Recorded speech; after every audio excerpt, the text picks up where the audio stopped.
We face 4 historic crises all at the same time. This is going to take bold, creative federal action. Use your full authority. The people of this nation have spoken. Now, the work of making that vision is real.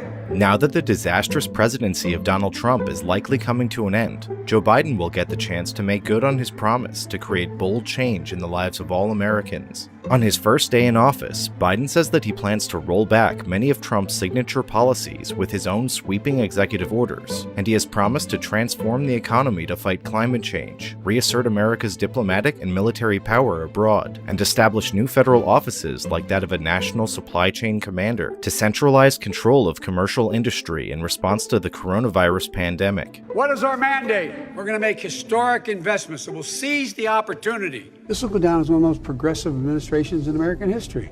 It's unclear what Biden will ultimately be able to accomplish as president, but he has already spent 44 years as a senator and then vice president, trying to bring transformative change through federal action in response to supposed crises. And his record on issues including immigration, the drug war, criminal justice reform, and foreign intervention has been dismal. How can he really be a progressive and want to lock these people up? And I'd say lock the SOBs up. Now, we can find some fringe folks, libertarians and left-wingers in my party who say, nah, that's not what we should do.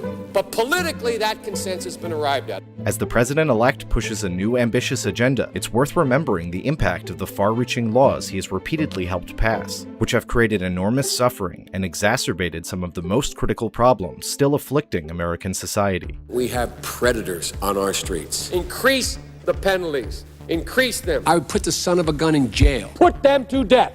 We have to hold every drug user accountable. Because if there were no drug users, there would be no appetite for drugs, and there'd be no market for them. In the 80s, Biden sought to escalate the drug war beyond what Ronald Reagan and George H.W. Bush had called for. The president says he wants to wage a war on drugs, but if that's true, what we need is another D-Day, not another Vietnam. And co-sponsored legislation that locked up tens of thousands of predominantly young black men for minor crack possession. 5 years, no probation, no parole. If you have this much, lock them up and put them in our prison. In the 90s, he led the charge on a massive expansion of the death penalty. A wag in the newspaper recently wrote, Biden has made it a death penalty offense for everything but jaywalking. And the militarization of law enforcement. Let the FBI agents buy weapons as powerful as the drug cartels had. They're getting beat up.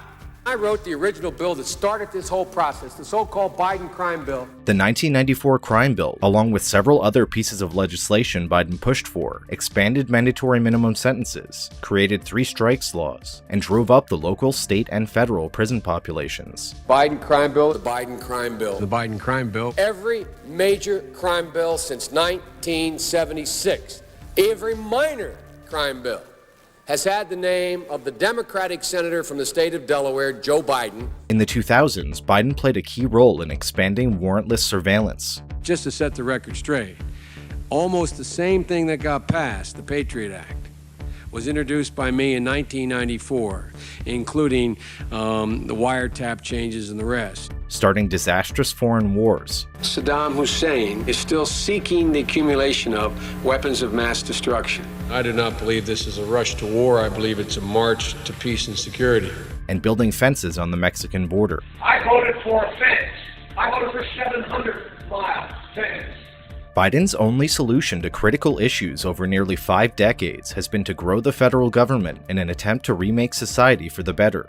In reality, his agenda has destroyed vulnerable communities and eroded civil liberties. Holding our media accountable is something we all desire, but there's a thing called the First Amendment, which is read in a way that I think is a little excessive. Though today his policy priorities have again shifted with the Democratic political wins, what has held constant is Biden's commitment to bold state intervention in more areas of Americans' lives. These are interlocking crises of our time. It requires the president to defend us from every attack, seen and unseen, always and without exception.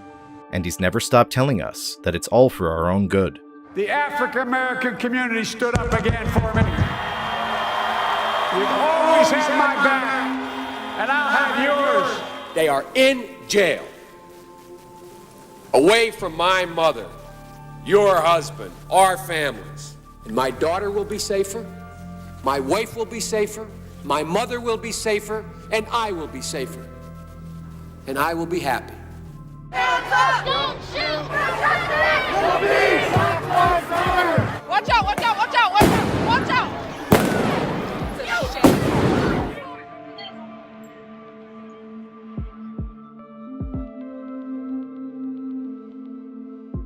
The younger generation now tells me how tough things are. Give me a break.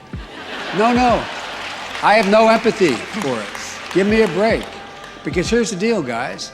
We decided we were going to change the world, and we did.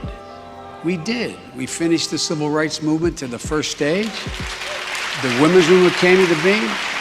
So my message is, get involved. There's no place to hide.